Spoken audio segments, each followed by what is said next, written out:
दिल्ली और एनसीआर के इलाकों में एक्यूआई लगातार बढ़ता जा रहा है। प्रदूषण में बढ़ोतरी काफी ज्यादा देखी गई है और एक्यूआई सामान्य नहीं हो पा रहा। कई प्रबंध किए गए लेकिन जो प्रदूषण है उसमें बढ़ोतरी लगातार दर्ज की जा रही है और हरियाणा सरकार के मंत्री भी खुद इस बात को अब स्वीकार कर रहे हैं। हमारे साथ इनालो से डबवाली से विधायक जो आदित्य चौटाला से बात करते हैं। सर, जो प्रदूषण की समस्या हालांकि पूरे हरियाणा में देखने को मिल रही है और कैबिनेट मंत्री राव नरबीर का बयान आया है कि इतना ज़्यादा प्रदूषण अब हो चुका है, वो खुद स्वीकार कर रहे हैं गुरुग्राम में कि उन्हें खुद की 10 साल उम्र कम हो गई। इस तरह का बयान उन्होंने दिया है, तो किस तरह उस बयान को लेते हैं आप? देखिए, मैं तो शुरू दिन से एक बात कह रहा था कि सरकार को प्रदूषण पे बहुत गंभीर होना चाहिए।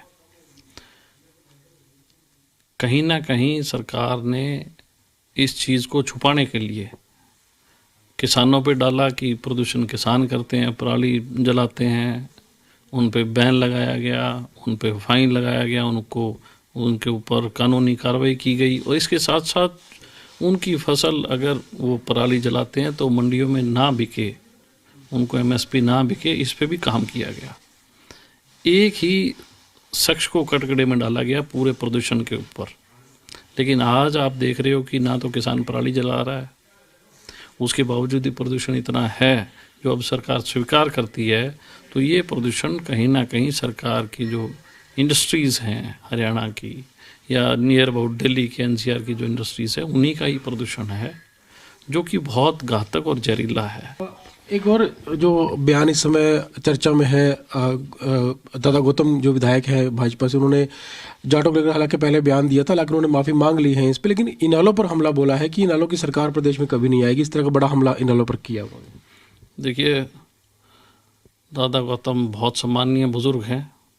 कई दफ़ा उत्तेजना में बहुत बड़ी बात बोल जाते हैं, फिर वो माफ़ी मांग लेते हैं। मैं उन पे ज़्यादा टिप्पणी नहीं करना चाहूँगा क्योंकि उनका जो बोलने का और तरीका है वो सारे हरियाणा के लोगों को पता है। लेकिन जहाँ तक सरकार की बात है, हरियाणा हमेशा ही क्षेत्रीय दलों के हक में रहा है।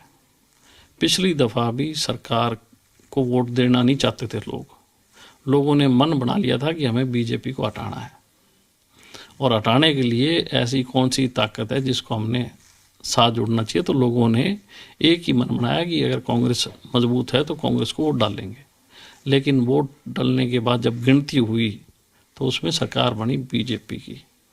धीरे धीरे परत दर परत खुली तो लोगों को एहसास हुआ कि तुम्हारा जो वोट था, जो तुमने भूपेंद्र हुड्डा के नाम पे कांग्रेस को दिया, भूपेंद्र हुड्डा ने वो वोट चोरी करके बीजेपी को तुम्हारा वोट देने का काम किया, सत्ता बीजेपी को सौंपने का काम किया।